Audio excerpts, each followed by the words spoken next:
Welcome and thank you for stopping by Sheila's Audiobooks, and I am Sheila.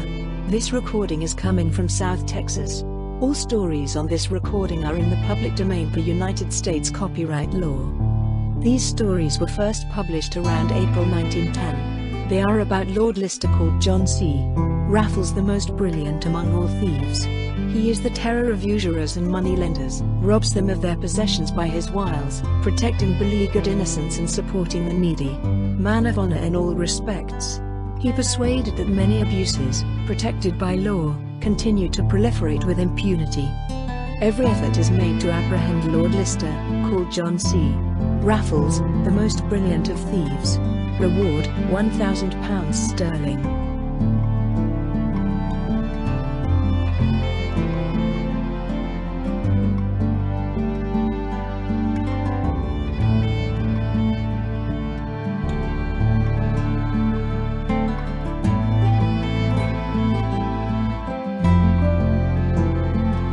Lord Lister, the Burglary in the Sleeping Car. By Kurt Matchell. The Break-in in the Sleep Coupe. Chapter 1. On Life and Death. Through the tops of the ancient trees of the Bois de Boulogne in Paris, the autumn wind shook with an angry jerk the leaves, which whirled down and formed into a giant carpet, which was illuminated by the setting sun with its fall twilight.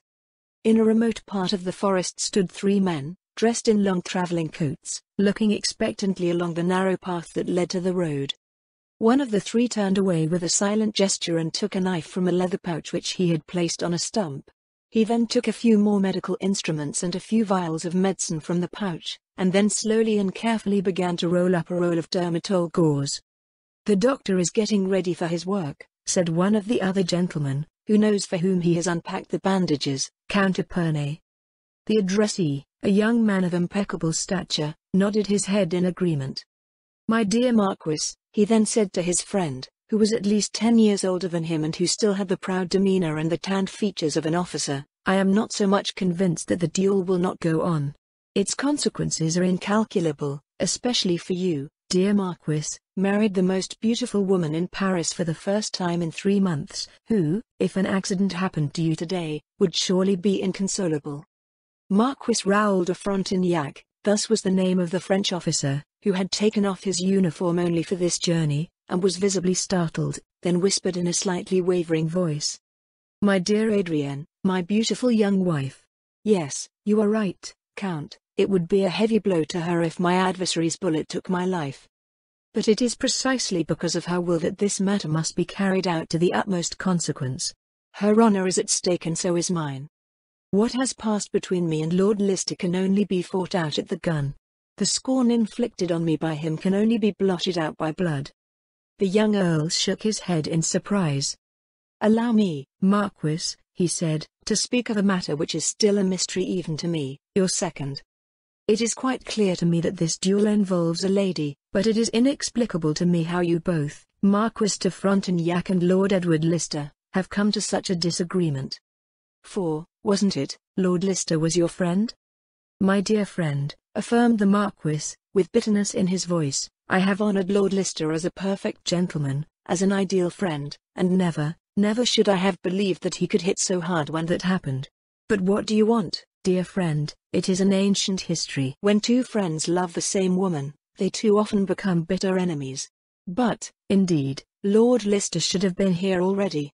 What time is it already?" 5 minutes to 6. With an impatient movement, Marquis Raoul de Frontignac had brought out his precious watch. "My watch is going well, isn't it?" he then asked. "Secure," replied the second. "Lord Lister has 5 minutes left before he must be here. But we won't be able to blame him if he comes a quarter of an hour or half an hour later. He left New Haven first this morning, and it will take the ship 8 hours to cross the channel in good weather.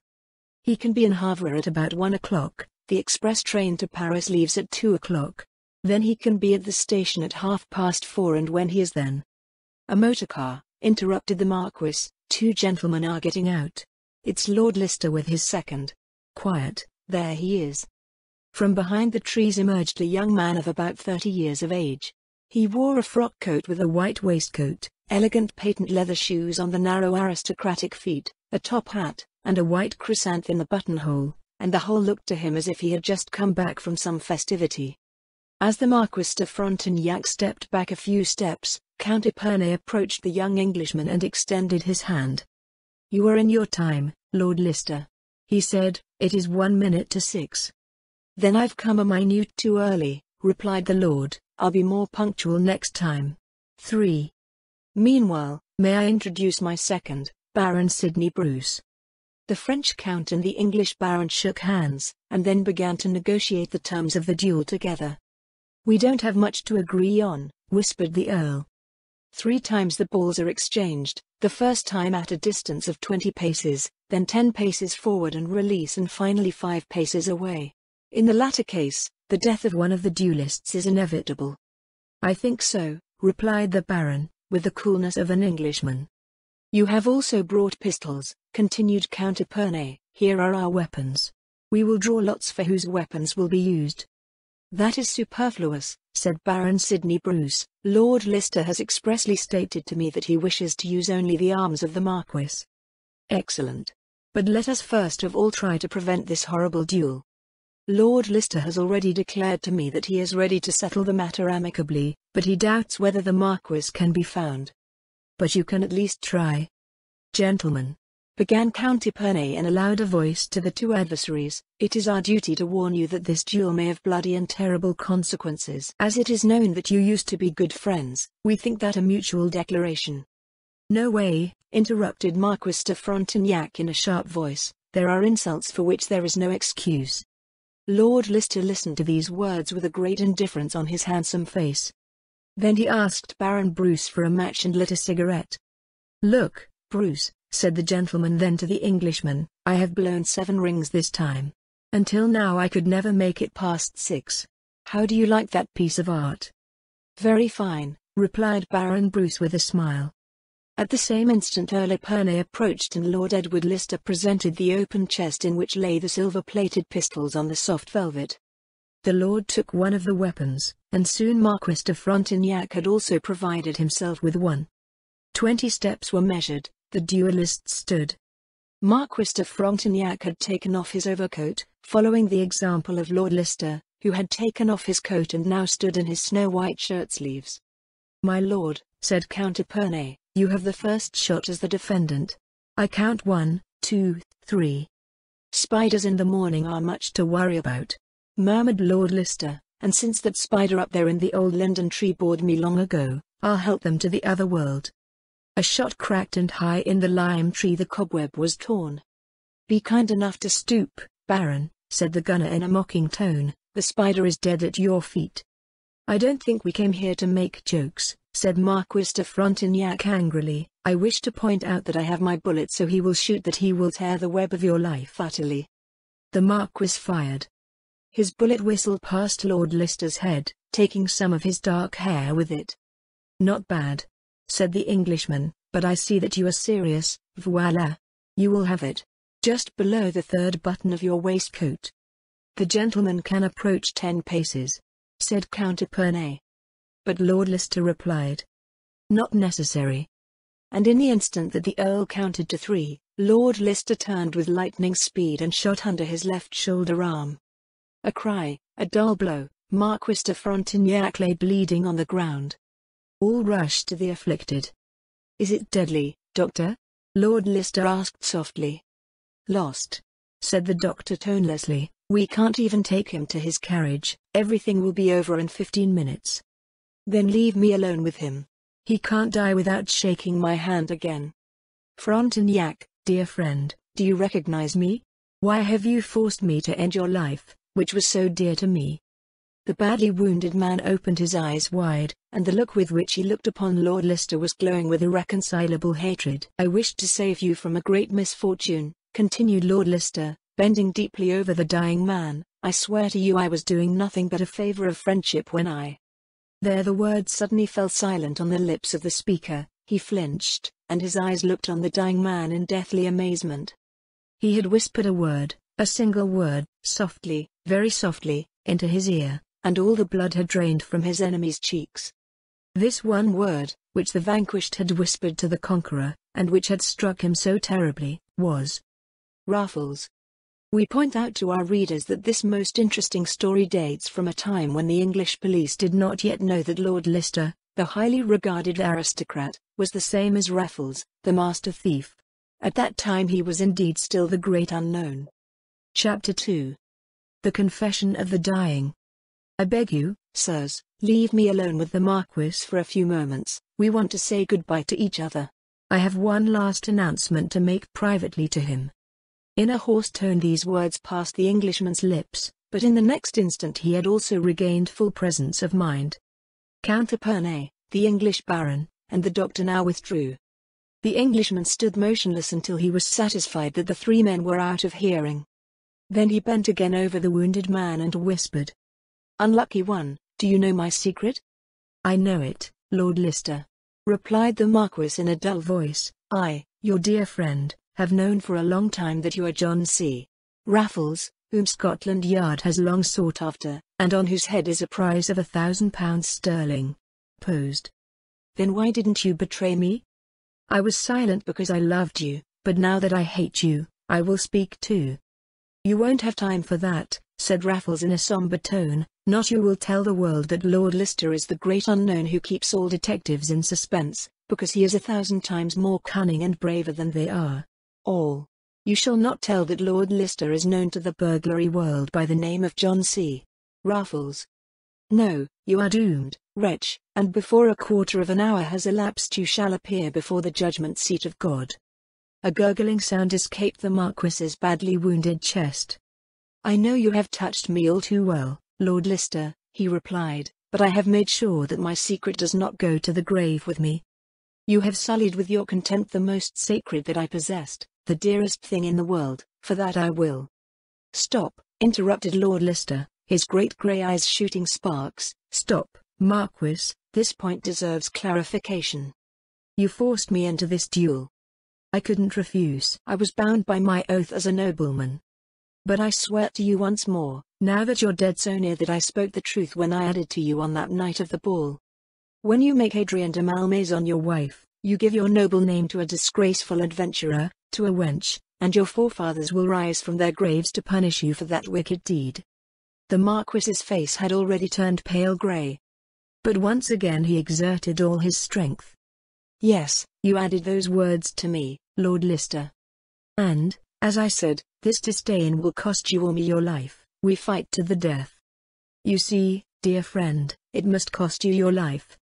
But before you go, I'll convince you of my innocence. Do you see this letter? It's Adrian's handwriting, as you see, and if you can still read, poor deceived fellow, you'll see how you've been living at the side of a beastly bitch." Quickly, Lord Lister pulled out a yellowed letter from his wallet. He held the sheet of paper before the eyes of the dying man, and he read the following words. "Dearest Lord Lister, I beg you to keep my secret. Marquis Raoul de Frontignac has just begged me to be his wife. That poor good fool is head over heels in love with me. He is rich, of distinguished position, and one who can be wrapped around his finger when a beautiful woman puts it on. I beg you, Lord, do not disturb my happiness. Think of the precious words of old that united us. When the Marquis hears that I am the daughter of a card reader, and that you found me in a brothel in Cairo, where my mother took me when I was 16, all is lost to me. But I know you are a gentleman, and such a man betrays no woman who once loved him so ardently. Adrienne de Malmaison." "Wench, beautiful serpent, you have poisoned my life," hissed the Marquis, pushing the letter aside. "So I died because of that wicked woman. I sacrificed my best friend for that.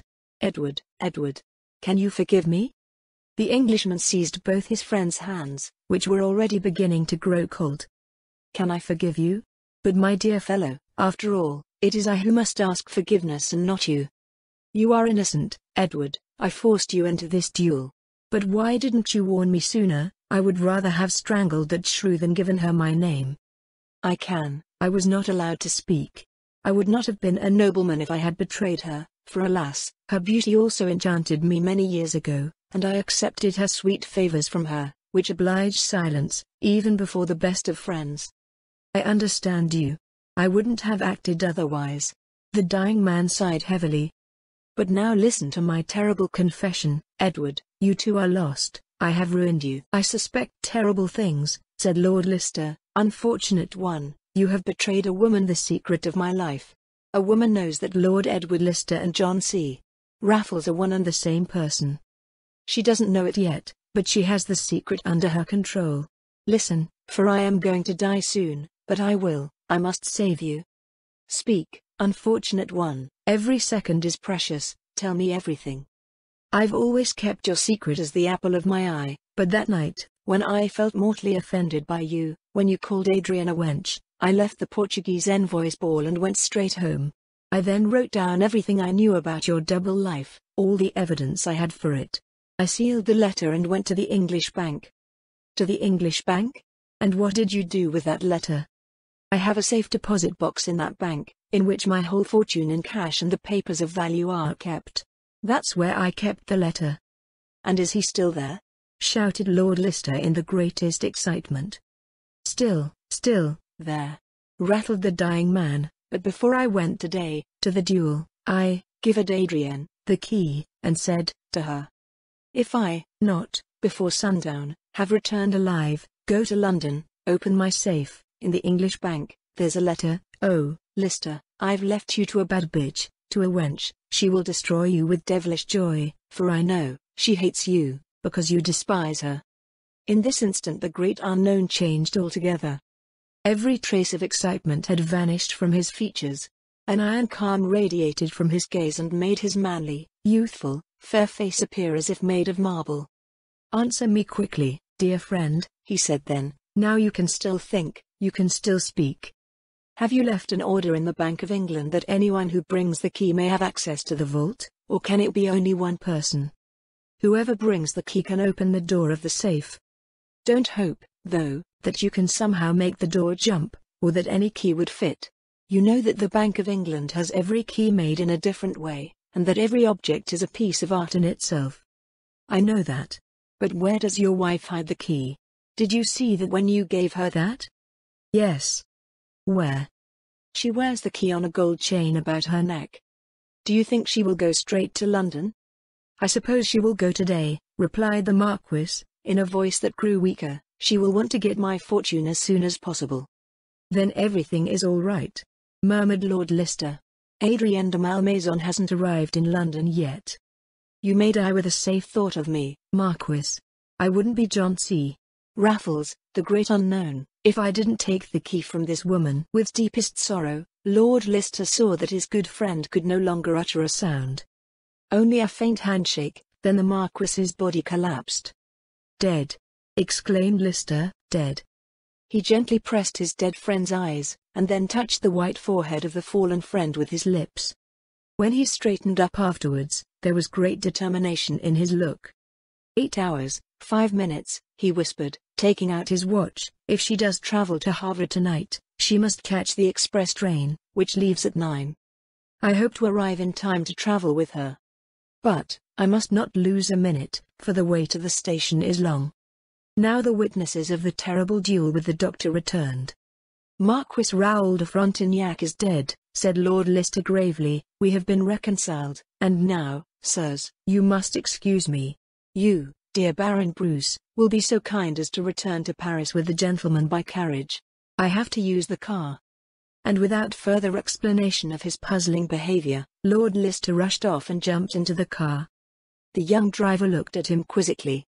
To Leona Station, we must be there by 9 o'clock, said Lord Lister. Impossible, sir. From here to that station is a 5-minute drive. I cannot guarantee that you will be on time. Really not? Then get out. Yes, then get out. It was said in a tone that tolerated no contradiction. The driver did as he was told. In the next instant the trade had been won over, and as if carried by the wind the car raced along the plain and through the autumn evening mist which had meanwhile descended over Paris. Chapter 3. A female detective. Come at once, quickly, I have a key. At the same time, when poor Marquis de Frontignac received the bullet that put an end to his life, a beautiful young woman called these words over the telephone placed in a sumptuously furnished room. I'll be with you in a quarter of an hour, came the reply, and the beautiful woman, smiling, moved away from the writing table where the set was. This lady was the Marquise Adrienne de Frontignac. Everything Lord Lister had said about the beauty of this devil was still far from reality. The Marchioness had a slender figure, her luxuriant hair was chestnut brown, her eyes blue as forget-me-nots, and from under her precious dressing gown emerged the most graceful foot. Not always had Adrienne de Frontignac lived in a palace furnished with every imaginable treasure and standing in one of the principal quarters of Paris, on the Faubourg Street Germain. 7 years ago she had lived with her mother in a small house in a working-class quarter in Paris. Mother Fate, thus Adrienne's educator was called, had, when she was young and beautiful, traveled through France with a troupe of artists. Later she was married to a merchant and then came to Paris. Mr. Fate had a small shop at the time, in which he did good business. Through thrift and diligence he had amassed a small fortune, but 4 years after his marriage he was utterly ruined, and then he had become addicted to drink.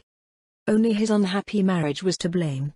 Madame Fate, who led a debauched life, had enjoyed the Parisian life to the full, and as her husband was much too weak and much too in love to curb her extravagance, all the savings were soon spent. Then debts were incurred, and one day Mr. Fate was evicted from his house, and his fine furniture was put up for auction. The wretched man now led a life of misery at the sight of his young wife, who had never loved him. He began to drink more and more in despair, until one day he was found dead in the gutter. Miss Fate then went with her daughter, little Adrienne, to another part of the city, and there she tried to refloat the leaking ship of her existence. She was still a pretty woman and very soon got a lot of friends and admirers among the workers, who liked to be picked by her. But as she grew older and uglier, she began to pursue a different profession. She became a card reader. At set times she received in her house the gullible, who let her predict the future from the cards, from the lines of the hand, and from the coffee grounds, and she also went out herself to offer her services to the servants. Thus Mother Fate managed to beat herself through time with her daughter. Little Adrienne grew up much to her mother's delight. She grew more beautiful from year to year, and the old woman already calculated that her daughter would soon provide her with a large income, for as a cocoon one can often earn a lot of money in Paris when one is young and beautiful. And Adrienne did not for a moment resist her mother's wishes. "All you bastards, she's had more than enough of that miserable life."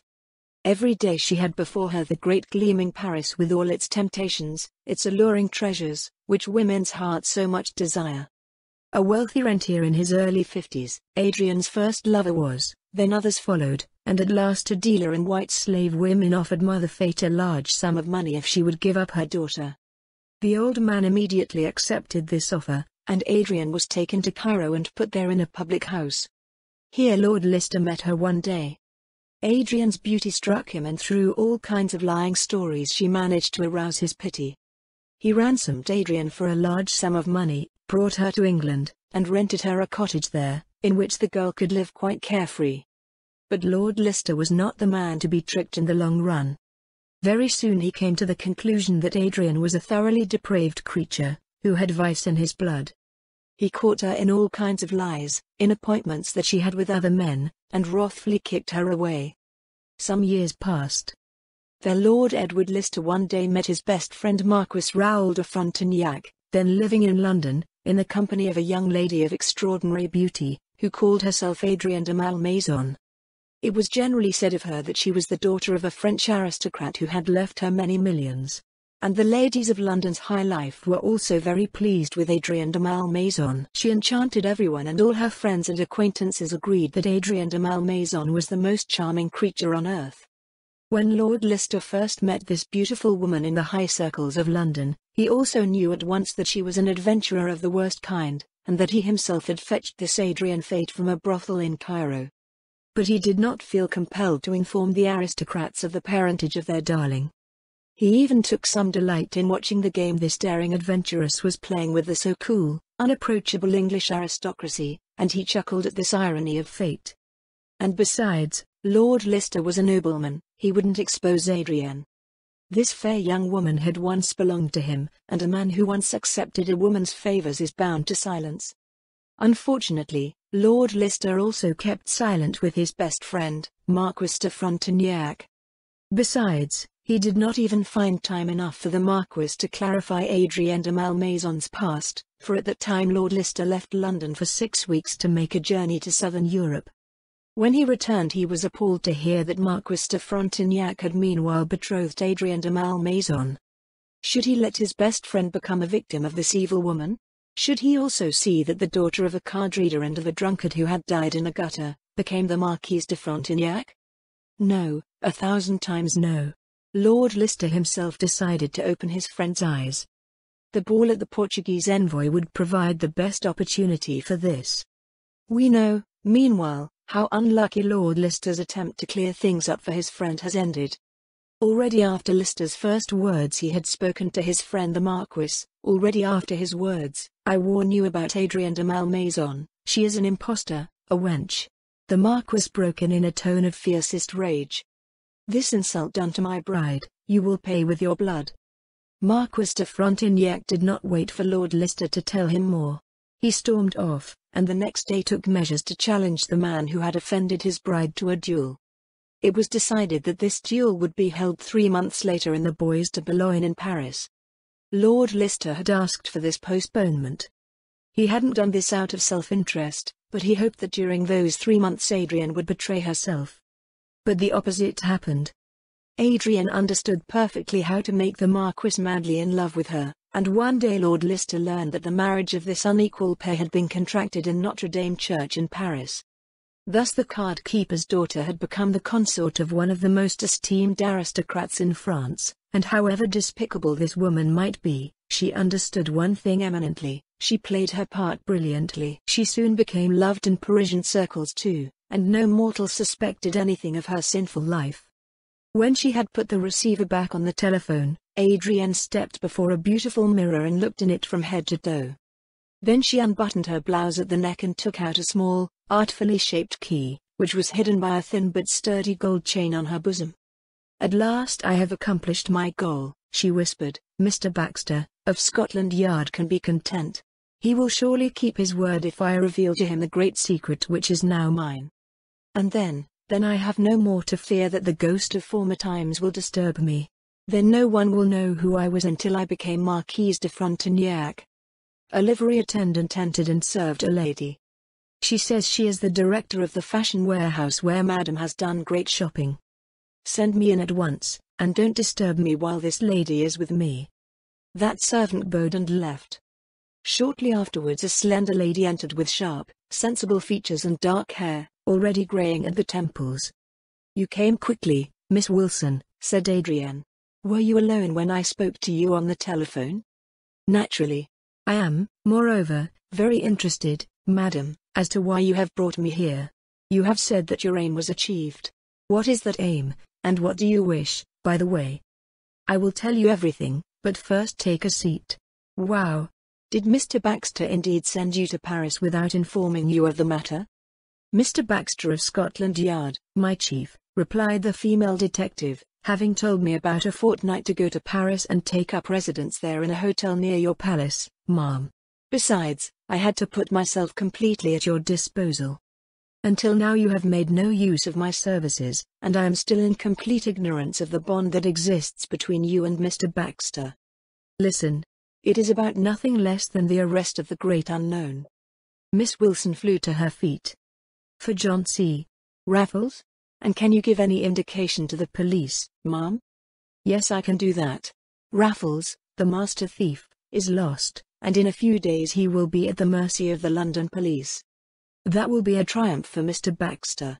That John C. Raffles is his mortal enemy, and it is impossible to say how much trouble the police have already gone to get their hands on this man, but every time they think they have a hold of him, he has disappeared without a trace.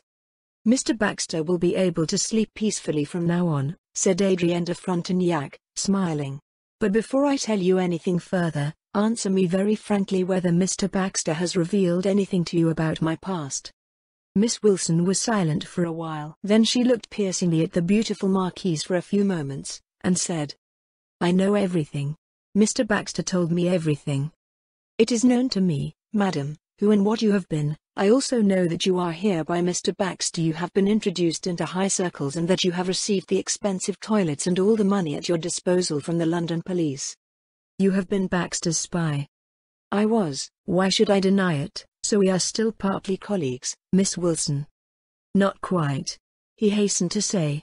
"I'm a detective with the London police and you are, well, we usually call such a person a sniffer dog. The distinction is obvious." Adrienne shrugged her shoulders with a contemptuous gesture.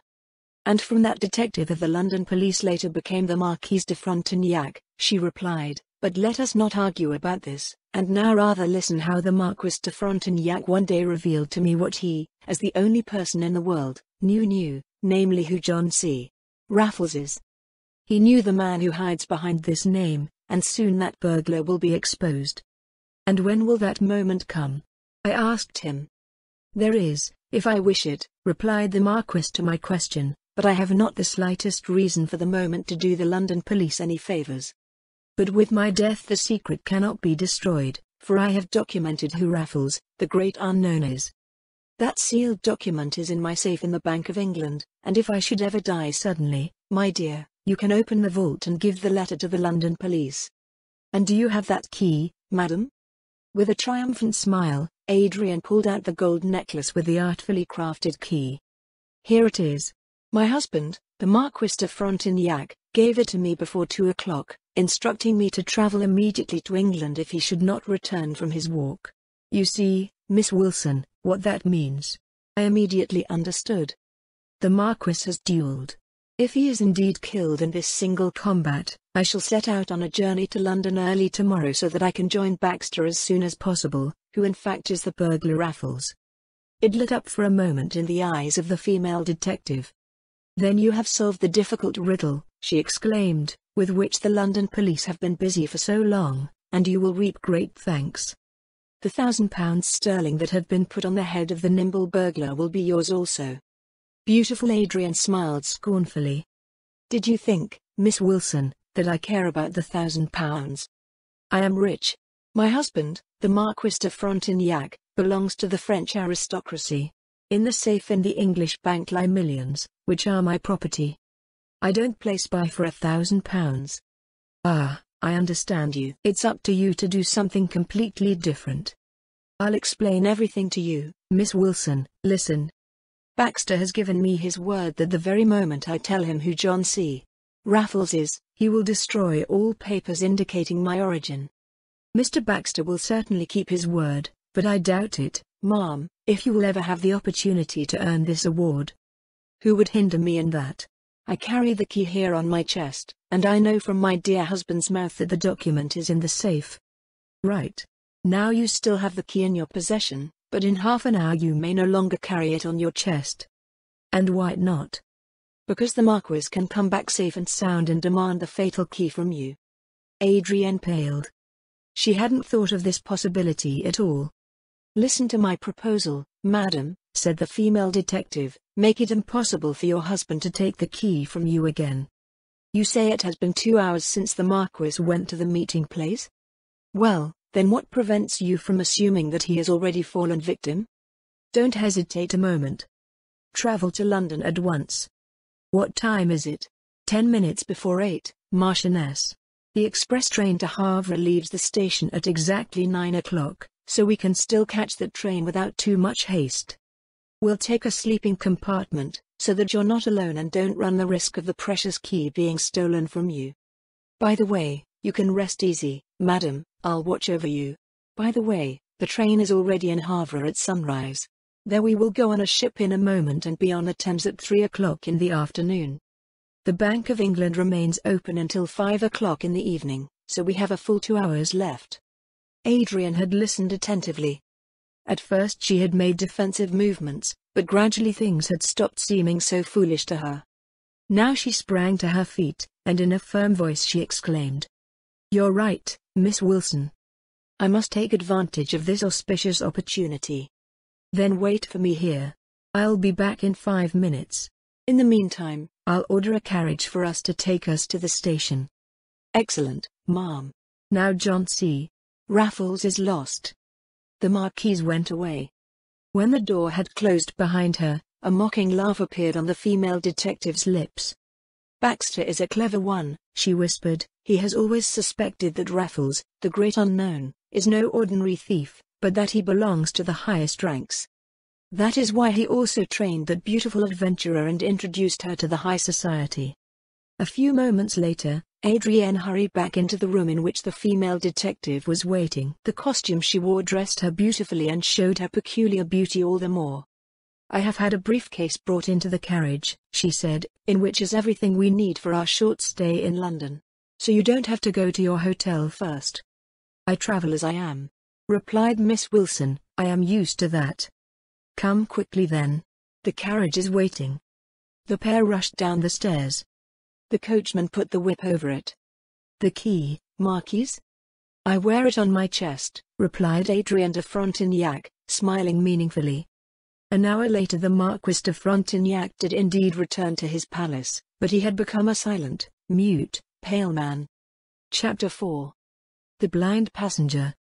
At a whirling speed, at a speed the reader can hardly imagine, Lord Leicester's car flew through the streets of Paris. Terribly, as the Tough rushed on.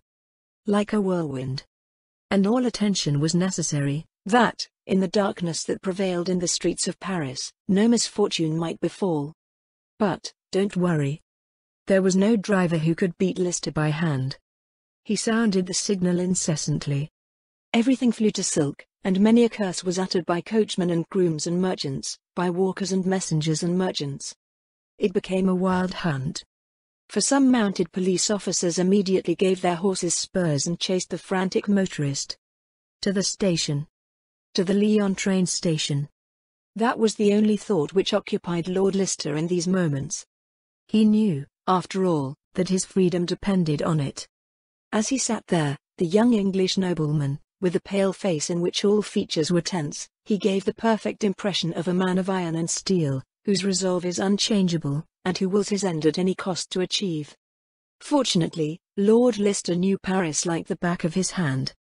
Besides, he was perfectly at home in all the world's cities, not only in London, where he was born, but also in Paris, Vienna, Berlin, Madrid, Rome, and Naples, even in Constantinople, in all the great cities of the United States, and even in Tehran, the capital of Persia, he would found their way in the night. "Another 15 minutes and I'll be at the station," he whispered. A glance at the car clock convinced him that it was still 9:15. If he failed to fly through the still-to-go route in 13 minutes, he would be late for the express train. Hissing, puffing, the machine flew forward. There was the station. Towers and roofs were already looming in the moonlight. Then, all of a sudden, crack, crack. A scream escaped Lord Leicester's chest. Thundering, the car flew sideways. A gas lantern was dragged into the canal and at the same time screams of fear resounded. Lord Leicester had turned so much in his fall that he landed on his feet like a cat. He immediately got up again and felt that nothing had happened to him. But already half a dozen people were rushing from the narrow side street to look at the devastation wrought by the car. The vehicle had hit with full force against a farm wagon, which lay as if shattered to the ground. With one leap, Lord Leicester stood among the ruins and lifted up a man who was bleeding profusely from a wound to the head and also appeared to have broken his leg. "What's your name?" asked Lord Leicester. "Soon, you won't be hurt." "Bastien Cavor, milk merchant from Belleville near Paris," stammered the other. "Oh, all my pretty things, just married 4 weeks, and already." "Be still, you will do well, be patient." By then he had already disappeared. The station clock showed 2 minutes to 9. 2 more minutes. 120 seconds. Lord Leicester redoubled his steps. No competitor to the marathon prize could have beaten that speed. And onward he rushed. Behind him, Lord Leicester heard the screaming crowd that wanted to run after him. But with giant strides he pushed everyone aside, threw aside a railway official, who would not let him through because he had no ticket, and came to the platform just as the conductors were slamming the black doors of the express train that left at 9 o'clock. Havre was about to leave and he was just starting to move. Happy. In a second, Lord Leicester was on the running board, clutching a compartment door with a firm grip.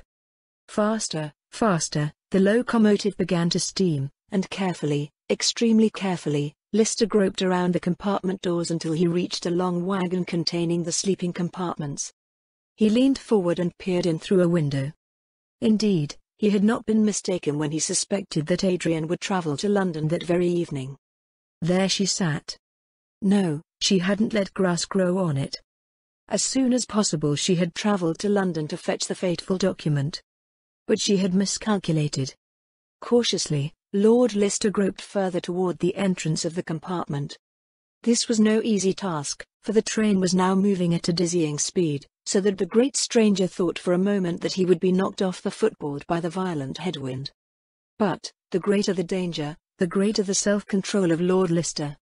Now he had reached the door leading to the sleeping compartment. He opened it and entered silently. He was saved. But now it was important to be able to spend the night in the room next to the one in which Adrian was staying. The conductor of the sleeping cars approached him. "What do you want, sir?" he asked. "All the seats in the car are taken." "Listen," replied the great stranger, "here are 1,000 francs. I'll give it to you as a present, but give me a place here." "But sir, don't you understand why it's up to me? That beautiful young woman." "Ah, right." The conductor smiled. "Traveling with that elderly lady." "Well, there's an older lady among them." "Well, that doesn't matter. If only I could get the ward next to that beautiful young woman tonight." "No, that won't work, sir." "What do you say?" "A Turk sleeps there." "Then put that man somewhere else." "Impossible." "Nothing is impossible. If necessary, arrange your own sleeping quarters in Turk." "Good. I want to do it. But under what pretext?" "Leave that to me." "How so, sir?" "Take me to that Turk." "But—" "Come, do it." And the great unknown pressed the promised banknote into the conductor's hand. This now opened the door of the compartment. A tall, broad-shouldered Turk, who had just made himself a little more comfortable, was already lying in bed and snoring.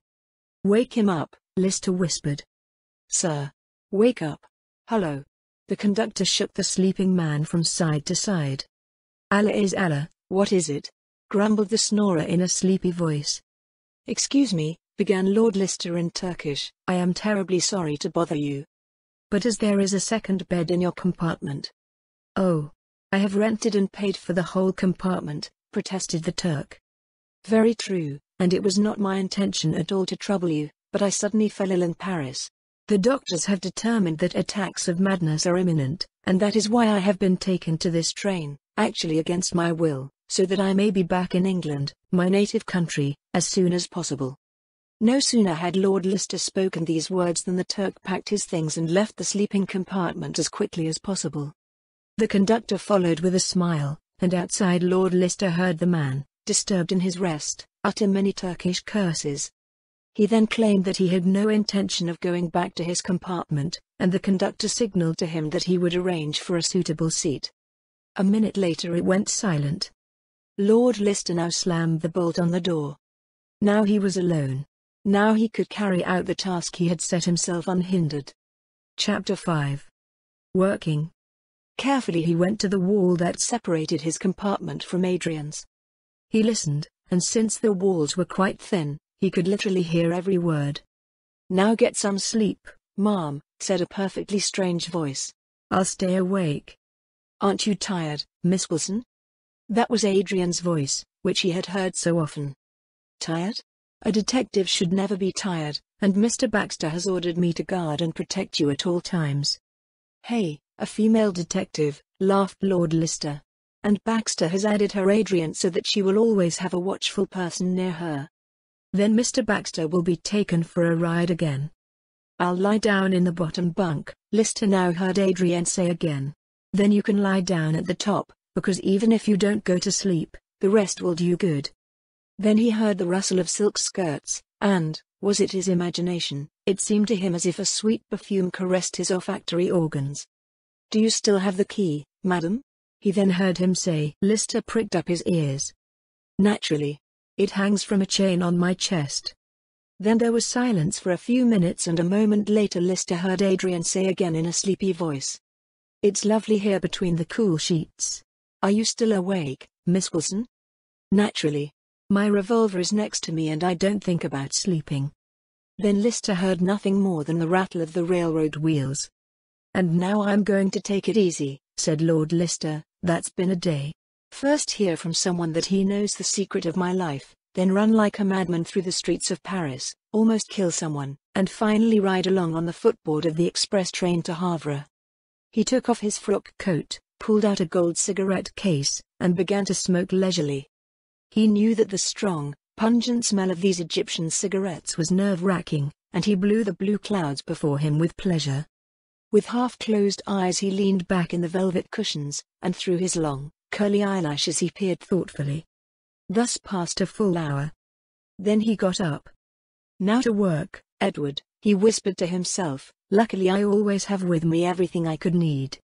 He took out a jewel leather case from his waistcoat. From it he took a small bottle filled with a light-colored liquid, a brush, a steel drill, a saw, a crowbar and small pliers. Not to make the slightest noise, the great unknown took off his lax shoes and tiptoed to the wall that separated his compartment from Adrian's quarters, and listened to see if everything had become perfectly still. Yes, after pressing his ear against the wall, he could even hear the regular breathing coming from the lower bunk. Now he could get to work. From his watch chain he took a gold pencil and drew a square against the wall where the wall was thinnest. Then he brushed the spot with the liquid from the bottle, for which he used the brush. He repeated this experiment up to 4 times. Then he pressed the spot with his thumbs and very soon the wood gave way under the pressure, proof that the tincture with which the wall had been coated had completely dissolved the wood. Now Lord Lister put the drill on it. A shower of fine wood chips descended, and Lister carefully blew the sawdust off the wall and off his clothes. Then he picked up the saw and began to work completely silently. Now he had to try whether his work had been successful. The master thief took a long pin from his tie. It was a gold jewel, set with a beautiful diamond. He inserted the needle into the jackhammer, and then, without any difficulty, he was able to insert the ornament into the opening to a depth of 3 inches. Now he thrust his fingers into the opening, and with some difficulty he succeeded in loosening a large piece of wood and drawing it towards him. This whole work had taken the greatest effort and had excited the master thief extremely. Drops of sweat beaded on his forehead, and his hands trembled so violently that he had to rest for a moment. The hole in the wall was so big that Lister could see into the other compartment. Since he couldn't look up, though, he didn't know yet whether Miss Wilson had fallen asleep too, or whether she might still be awake. He assumed the latter and decided to proceed with extreme caution. He couldn't see Miss Wilson, but he could see unimpeded into Adrian's couch. She had partly undressed and covered the laces. Lister could see the key sparkle from her shirt. He had to get that key if he didn't want to be lost. A deep breath escaped his chest. Then he seized the pair of forceps, opened it a few times inquisitively, and then put on a black mask over his eyes.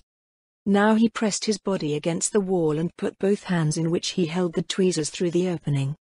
Now it was a matter of being careful. A single misstep and Adrian would wake up.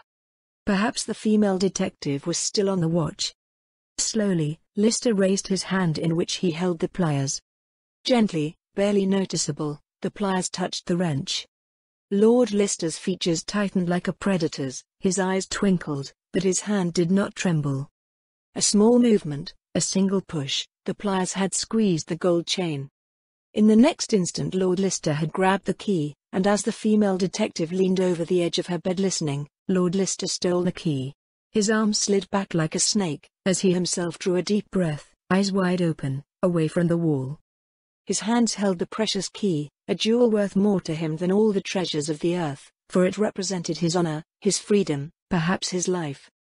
But Lord Lister was not accustomed to long indulging in joyful musings. If he had succeeded. With a swift movement he secured the key, put the piece of wood back in the opening, lit another cigarette, put on patent leather shoes and frock coat, and convinced himself by a glance in the mirror that he looked tip-top again. But he also now understood that he could not stay in the sleeping compartment and that he was not allowed to show himself to Adrian at the station in London. So he had to disguise himself. But on his sudden departure from Paris, he had left his bags at the hotel. How could he get other clothes now? He hadn't thought about this last question for 5 minutes when he got up with a smile and left the compartment. Now he knew where and how he could change his clothes. For as he walked past the footboard, looking inwardly, he had seen a person sitting in one of the wagons who could help him out of this embarrassment.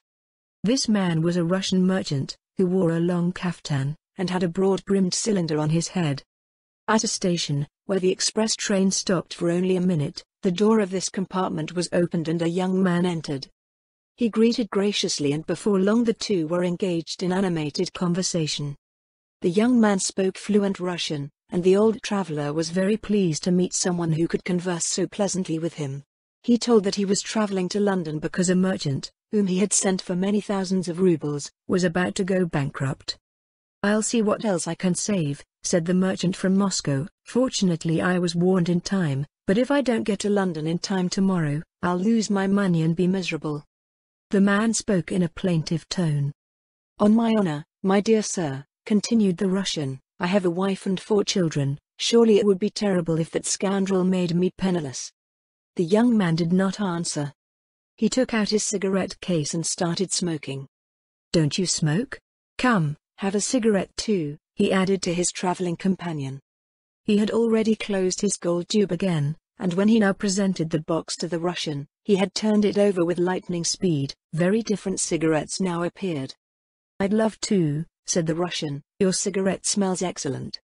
With pleasure the merchant began to smoke as he began to tell Lord Lister of his children. But, suddenly the man began to talk all kinds of gibberish. His eyes blinked until he closed them completely and fell asleep. "Good night, Moskowitz," said Lord Lister. "If you don't get to London on time tomorrow, you won't be harmed anyway." Lord Lister never asks services for nothing. As the first rays of the sun illuminated the sea, in whose immediate vicinity lay the station building, the train stopped, and one of the first passengers to disembark was a Russian merchant, who shuddered around his kaftan and whose head nearly drowned in the much too large top hat. He was also one of the first to get on the waiting boat and ask the sailor in broken English, "I am sick to death, best friend. Take me quickly to a cabin." "Have you become seasick before the journey begins?" laughed the seal. "Well, you can get everything for money. Come with me, I'll take you to the steward, who will show you a cabin." The Russian followed the sailor, but at the stairs he stopped in surprise. A beautiful brunette had come on deck, and behind her was another lady, Adrian and Miss Wilson. However, they did not walk together, but each came aboard individually. When they met, the two ladies measured each other with furious eyes. Lord Lister laughed. "I completely understand that anger," he thought. "Adrienne accuses Miss Wilson of the theft, and says she stole the key to hand him over to Baxter. Ha ha." Then the Russian disappeared from the deck and very soon had retired to his comfortably furnished cabin. Just in time, at 3 o'clock in the afternoon, the boat entered the Thames estuary, and at the first stop the Russian left the ship. He walked right past Adrienne. She looked ahead with a smile, and there was not a hint of deep disappointment at the theft on her face. "Wonderful," thought Lord Lister. "I had thought that the loss of the key would have left her in the greatest. Would bring excitement. Anyway, the key is mine." Scarcely had Lord Lister stepped ashore when he took a carriage and drove to his beautiful home in Regent Street. He had promised the coachman a good tip, and the latter now brought him to his destination in an impossibly short time, not paying attention to the fact that an elegantly dressed gentleman instead of a Russian merchant, clad in kaftan, stepped out of the carriage. Lord Lister looked at his watch. It was 10 minutes before 4. So he could eat something, refresh himself and dress. He had to be at the Bank of England before 5 o'clock. It was 5 minutes past 4 when Lister entered the Bank of England. He went straight to the office in question and said, "I'd like to go in my safe for a while." "Have you the key?" "Here he is," replied Lord Lister, showing the key which he had captured by ruse last night. The officer looked at the key for a minute and then said, "You are mistaken, sir. That is not a key to one of the safes of the English bank." Lord Lister flinched. He struggled to suppress a scream of anger. He stared with wide-open eyes at the key he held in his hand, which unlocked everything except the safe of the Marquis de Frontignac. Chapter 6. A Living Dead. "Snake, Adrienne," groaned Lord Lister, as he left the gigantic building of the English bank and staggered into the street. "She's played me a bad trick, that bad woman, though I think it's less true of me than Miss Wilson. Oh, I see through everything. Adrienne was afraid that Miss Wilson might take the key by force from her, so she wore a similar key on her chest. But she can't be in the bank yet, and she may not even make it in time, because it's 10 minutes before 5. Then I will have until 9 o'clock tomorrow to work in my interests. And I shouldn't be called Lord Lister if I didn't take the opportunity. Lost in thought, the master thief paced back and forth in front of the bank building. It struck 5. Happy. Adrienne hadn't shown herself. A minute later, an officer came out to close the door. But at the same moment a cab drove up, the driver of which whipped the horses furiously. Lord Lister was just finding time to retire to an alcove when Adrienne sprang from the carriage and rushed to the main entrance. "I'm sorry, ma'am," Lister heard the officer say, "I can't let you in anymore, it's just 5 o'clock. But I have yet to go to my safe, no more than 3 minutes. That is no longer possible today. You can come here early tomorrow at 9 o'clock. I'll give you £25 if you let me in." "Not even for £1,000, ma'am, I must not act against the strict regulations." The officer entered the building and slammed the door shut. At this moment Lord Lister pondered whether he might not now take the key by force from the beautiful woman. But the street was busy and the case would cause a great stir. Adrienne sat back in her carriage with an angry face. "Take me back to the Bristol Hotel," she said to the coachman. "So Hotel Bristol," murmured the lord, contentedly, "it is at least an advantage that I know where to find her in London." "That's a miserable story, Miss Wilson," said Inspector Baxter of Scotland Yard, exasperated, as he walked up and down his desk. "You let that woman trick you." "I am perfectly innocent, Inspector," Miss Wilson defended. "She assured me that she carried the key on her chest, and I did not sleep a wink all night long to keep that key constantly guarded." "And the next morning he was gone," Baxter exclaimed angrily. "It had disappeared, and the Marchioness stubbornly claimed that it must have been stolen in the night. She even accused me of committing the theft." "Fatal," grumbled Baxter, "for if it is true that the Marquis de Frontignac has known this great secret, if indeed he has known who hides behind that damn John C. Raffles, it is a terrible thing that we have not yet learned this secret has been revealed. I suspect that Adrienne doesn't want to play open cards with us." "And why shouldn't she?" "I do not know. But I will take serious measures and go myself to Paris tomorrow to speak with the Marquis de Frontignac." "Then you will be late, Inspector," smiled Miss Wilson. "The Marquis was killed in a duel yesterday." "Killed? God, that was my last hope." "What is it, Mr. Brown?" One of the Scotland Yard detectives had come in and handed the inspector a business card which read, "This gentleman would like to speak with you very urgently." "Let him fetch the devil. I can't speak for anyone." "Excellent. I'll tell the Marquis." "Marquis? Which Marquis?" "Well, that's Marquis de Frontignac of Paris." Baxter made a face like an idiot. He glanced at the business card and, "The dead are rising from their graves, Miss Wilson." He laughed. "You just told me there that the Marquis fell in a duel yesterday, and you will soon see him alive. Brown, tell the Marquis I will receive him with great pleasure." The door opened, and in the uniform of a French major, with the Cross of the Legion of Honor on his chest, the Marquis de Frontignac entered the room. Baxter had no doubt that he saw the Marquis before him. 2 years ago he had spoken to him at an outpost, and then conversed with him for a long time, and the tanned face, with the equally greying moustaches, had not passed from memory of the Scotland Yard master. "Well, Marquis, it is indeed you," exclaimed Baxter. "You are not dead, then?" "Dead? As you see, dear Inspector, I'm still alive." "So you didn't get into a duel yesterday?" "A duel? The last struggle I have had is already 5 years behind me.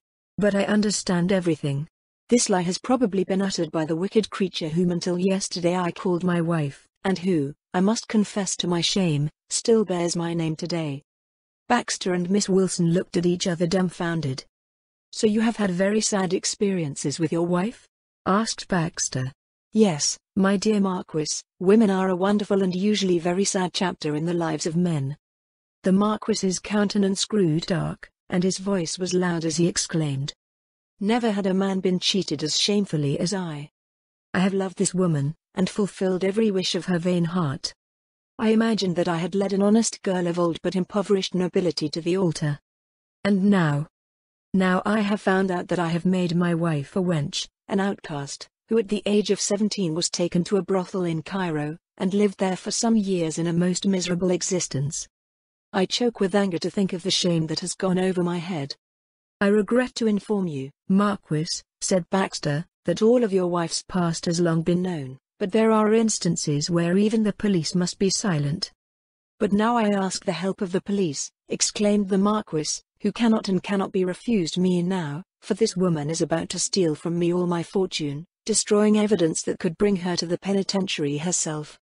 These are all things that lead to the immediate detention of the former Adrian Fate, Baxter said. Tell me, Marquis, what really happened? She has stolen the key to my safe in the English bank, thundered the Marquis. She has fled to London with that and now wants to appropriate all my treasures. If we let it come to that, interrupted Baxter. Moreover, I accuse this Adrian Fate, continued the Marquis, that she was formerly the mistress of the criminal who calls herself Raffles. I found a letter from her, and when I wanted to read it she threw herself on her knees before me, and confessed that she had had a love affair with the great unknown, and knew who Raffles is ever since. All that she had written in that letter. She begged me, under a flood of tears, not to open the letter, and as I still loved her madly at the time, I forgave her everything, but deposited the letter with my fortune in the safe deposit box at the Bank of England. Baxter rubbed his hands. That is beautiful. He laughed triumphantly. Now we are killing two birds with one stone. That Adrian Fate must be arrested immediately. She lives in the Hotel Bristol. Happy, Miss Wilson, that you know this, and that we shall finally find out who that scoundrel, that Raffles is. Now I'll show the world what Inspector Baxter of Scotland Yard can do. Detective Brown. The detective came in, and Baxter filled out a form as he sat down at his desk. Go at once to the Hotel Bristol. Here is an arrest warrant, in the name of Adrian de Frontignac, alias Adrian Fate. Arrest that woman, and take her to Scotland Yard. Early tomorrow, at 7 o'clock, I shall give her a brief interrogation, and take her before the judge of inquiry. Would you permit me, now asked the Marquis, to attend that arrest? With pleasure, Brown, the Marquis goes with you. And would you order the detective to immediately take the key to my safe from that woman, and hand it over to me? That is nothing more than just and fair.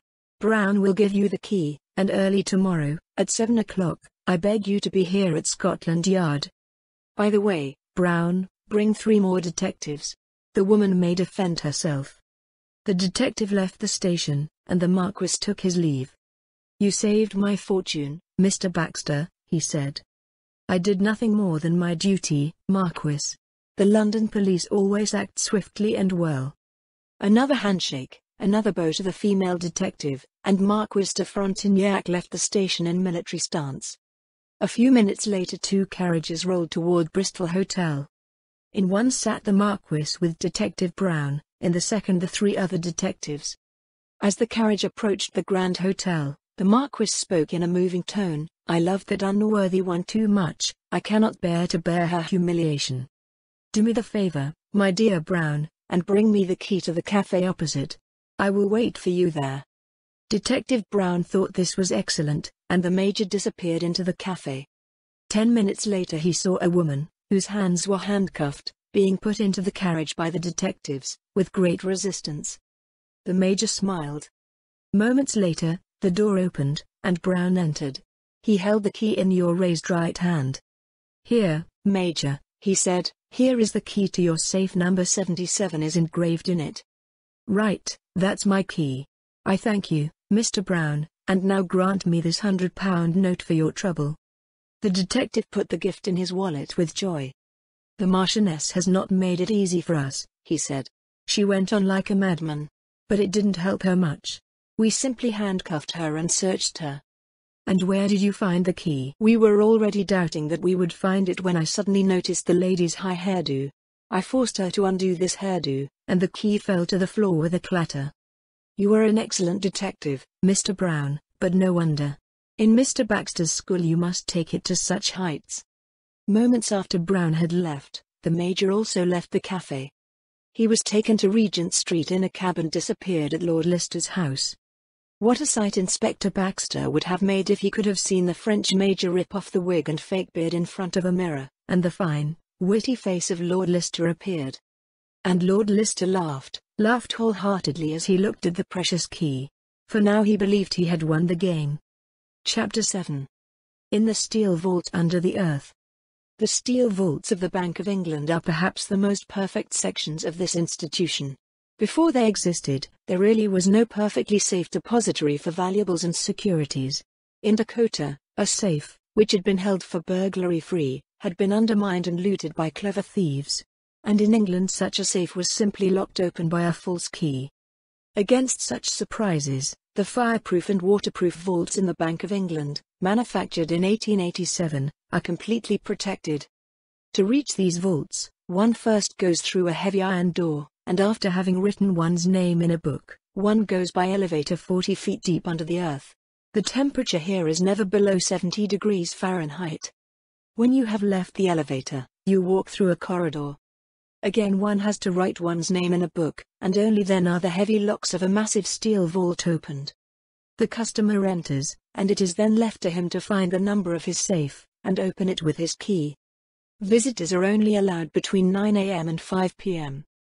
At any other time of the day, and also on Saturday afternoons, it is impossible to turn a key in one of the locks of the steel vaults. Lord Lister was the next morning, a little over 9 or 40 feet below the earth, standing before the high steel door upon which the number 77 was displayed. "At last," whispered Lister, putting the key in the lock. At the same moment he found himself in an electrically lit room with a ceiling of bare steel. The floor was made of cement, for the architect had assumed that no spirit could rise from the underworld to pay a visit to one of the safes. Lord Lister looked around the square room. It was like being in an Inquisition prison cell. He had taken the precious key from the lock, and left the steel door open. By the light of the electric lamp he opened the various compartments, and gold and banknotes, brilliants and old precious stones, valuable papers and deeds lay before him, and he calculated that here certainly 10 million francs in values were piled up. But it was not money and gold this time that interested him in the first place. He sought the letter which might have been so fatal to him, and which contained the confession of the Marquis de Frontignac.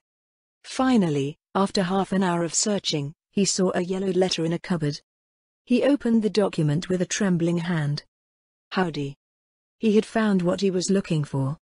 And now away from here, who knows how soon Baxter's arrow was cleared up. Every minute was precious. With lightning speed he put the letter in his breast pocket, filled his pockets with banknotes of great value.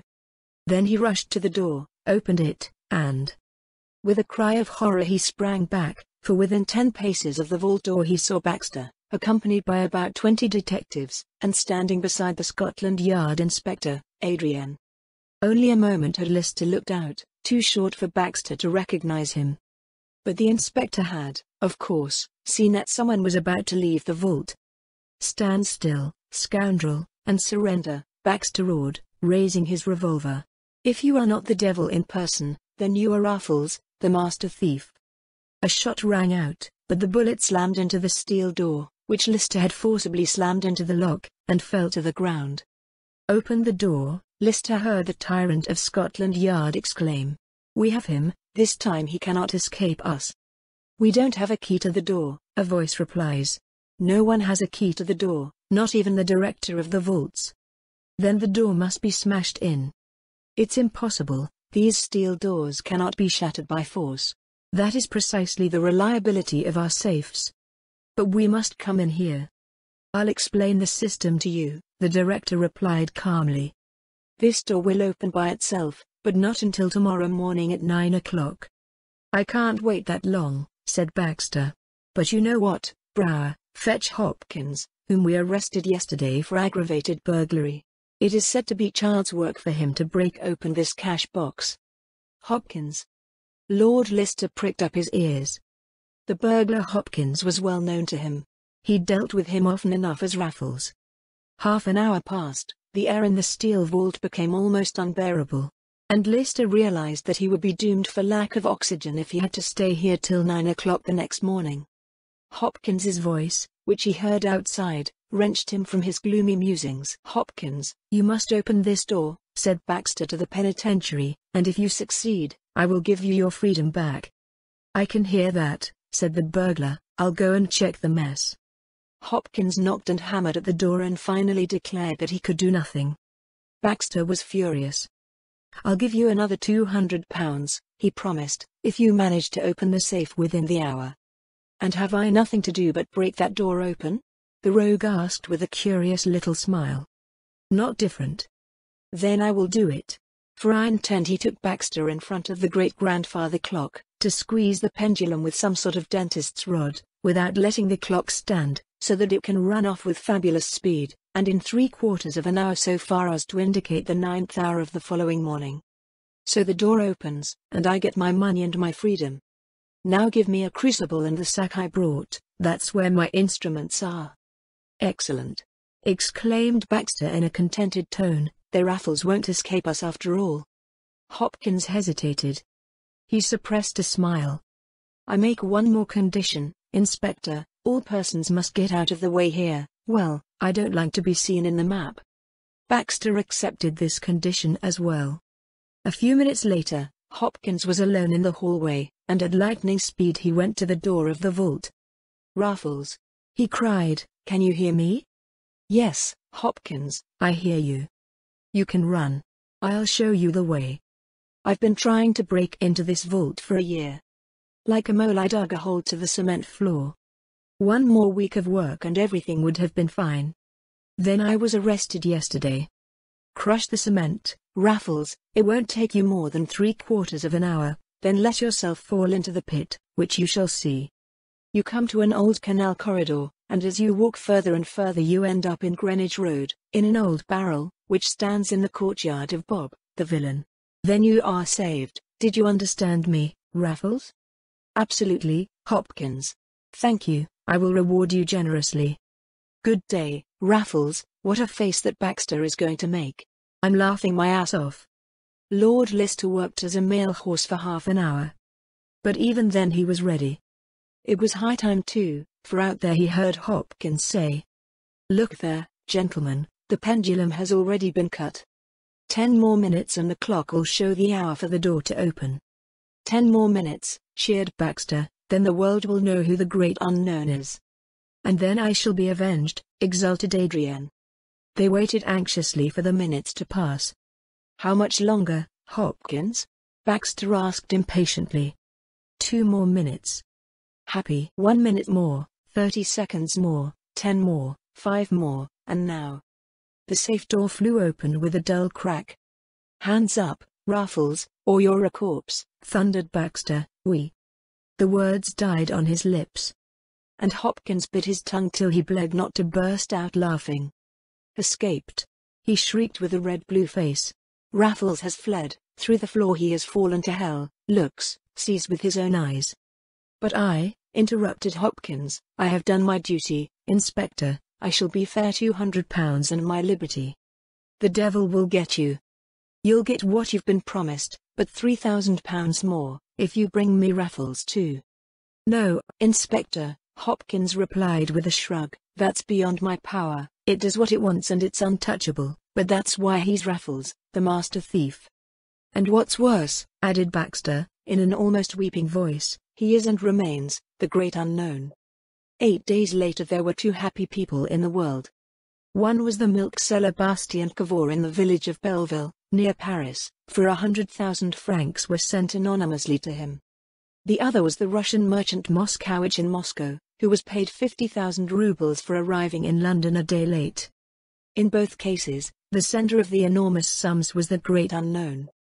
The following will contain The Swap Detective. The end.